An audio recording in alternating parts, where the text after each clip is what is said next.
Hi. I lost my Medicaid. I got a letter. I just found it, but I think they sent it a few weeks ago. It said that they canceled my Medicaid coverage because I failed to provide wages to them. But they didn't reach out to me, and I haven't had a job in months. So, I just called the other day. I reapplied. Hopefully I'll get back on soon. I'm praying that I'll get back on within the next week or two, because I'm pretty sure I'll literally die if I don't get back on it. I'm way too sick to not be insured. But yeah, I completely lost my insurance. I tried to call my psychiatrist's office because I had an appointment with her scheduled, but I didn't want to show up if I couldn't pay for it.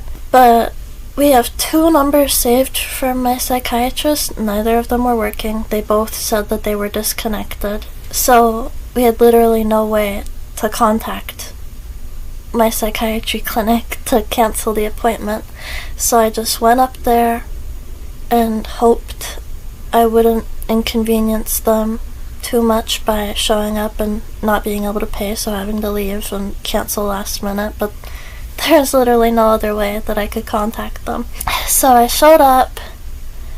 I had a very short conversation with the lady at the front window. She wouldn't even let me finish my sentences before she would be, "Okay, go sit down." But my psychiatrist got word that I couldn't pay for that day's appointment because I lost my insurance. And I thought this bitch wouldn't care. It's so funny, because I wonder if my psychiatrist knows she's the main character in my life right now. Literally, half my videos I mention her. It's kind of weird. But because of some things she said and some things she's done, I didn't think she would give a shit that I would miss our appointment. I thought she'd be like, "Get that broke bitch out of my office. Get that broke bitch out of my waiting room." But no, she heard that I lost my insurance and she called me back and she was like, "Heard you lost your Medicaid, so we're gonna do a little appointment, but not an appointment. So we're just gonna go really quick and I'm not gonna charge you for it." Which was so sweet. I never thought she would do that, so I got a free psychiatry appointment. In my last video, I talked about how I really want to get on something on a certain list of medicines. Most of them are benzodiazepines, some of them are non-benzodiazepines, a couple other ones I can't remember the drug class name of. But most of them were benzodiazepines. And I talked about how I really think some of them could help me, so I really wanted to try some. I didn't say that to her because I really think she thinks I'm fishing for drugs, so I'm not gonna come out like, "Hey, please put me on Xanax, please put me on Ambien," or whatever. I have to play mind games with her. I told her that I stopped the Adderall on my own, and she wasn't mad at me. She was like, "Yeah, I get it," which was also very surprising. I thought she would be so mad at me for stopping my Adderall without telling her. But I told her my mood has been fine, my mood has been great, it is just the anxiety that's been a problem. It's been really bad. And she kind of seemed to take it the way she takes everything else I tell her. We're like, "Yeah, it happens, you know." But then I told her about the panic attacks or anxiety attacks or whatever I've been having lately. I told her that 2 to 3 times a week something very tiny will happen and it will set me off and it will become an hour-long emotional event for me. My mother and I will have a verbal misunderstanding and I'll just start crying and hyperventilating and it'll last for an hour. And I have 2 or 3 of those a week. I told her about that and she was like, "Oh, Like, she got excited. She said, okay, well, now that you've told me that, I am going to do something that I said I would never do. And I am going to put you on clonazepam. Clonazepam.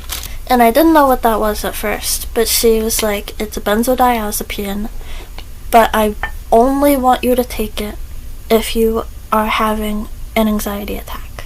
So I got what I wanted. I don't know, I told her that I feel like I am constantly one small inconvenience away from completely breaking down. She prescribed me a pill to help calm me down when I am breaking down, which I appreciate. I'm only supposed to take it if I start having an anxiety attack, and I am going to do that. I want to take it every day, but I am a good girl, so I will only do what she told me to do. I don't want to start having an anxiety attack and then take a pill and have to wait 20 minutes for it to help.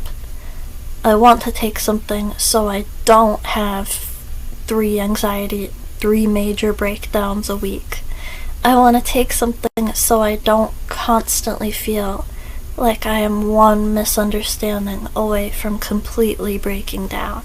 But she's the doctor, so I will do what she says. She scheduled me another appointment for the 31st. My appointment with her was on the 18th? Less than 2 weeks apart, because we're just hoping that I have insurance again by then. Hopefully. My fear is that I am not going to need to take any— oh, it's Klonopin, by the way, I never mentioned that. My fear is that I'm not going to have to take any of them, and I'm not going to have any new information to tell her. So, I don't know. So, honestly, I'm feeling much better. Like, my anxiety's still bad, it always is, but I'm getting a little bit of my energy back. I can focus a little bit again, and I am hopeful for the future. Sorry, I'm just playing with my bowl of rocks. Remember this guy?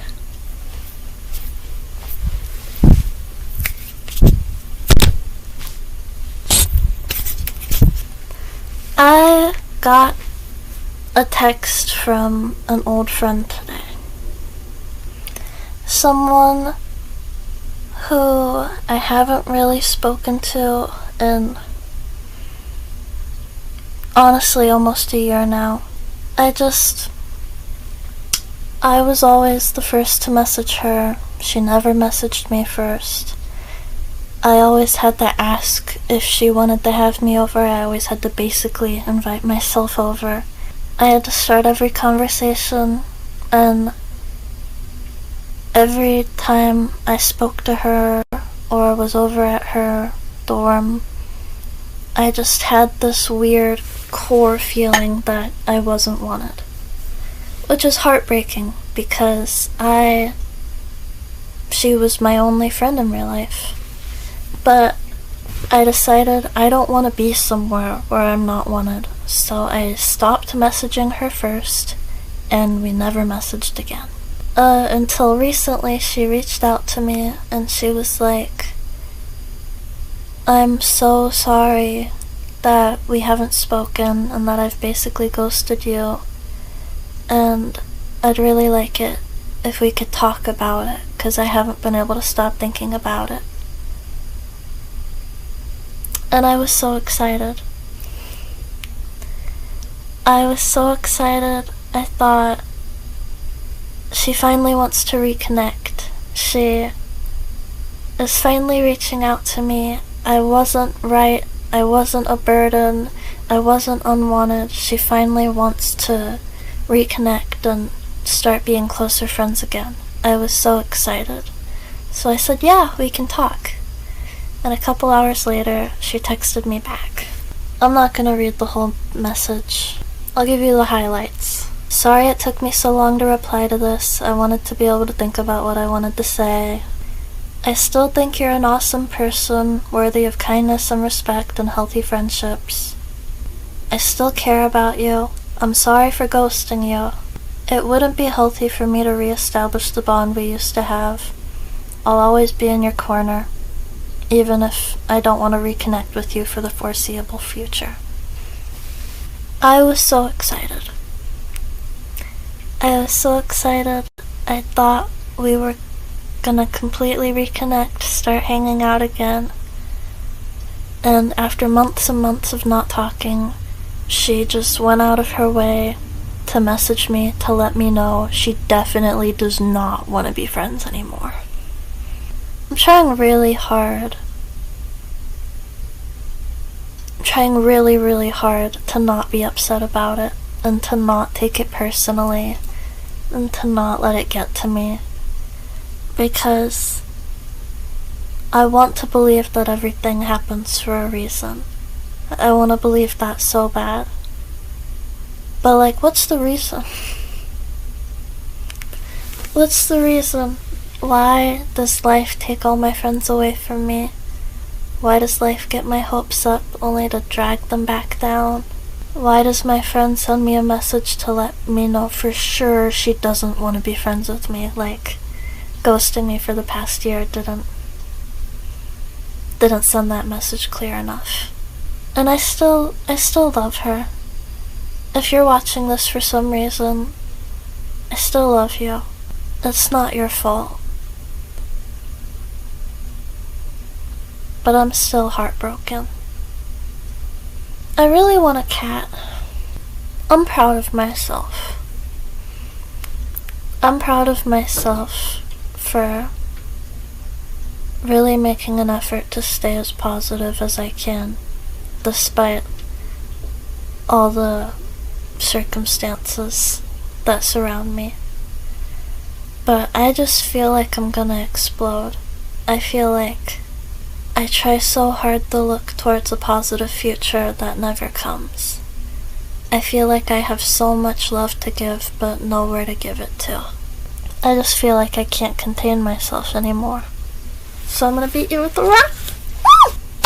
So yeah, I am off the Adderall. I'm still on the quetiapine and the vilazodone, and I may or may not take Klonopin at one point. She gave me 0.5 milligrams, which seems low, but who knows? Maybe that's the normal dosage. Thank you so much for watching.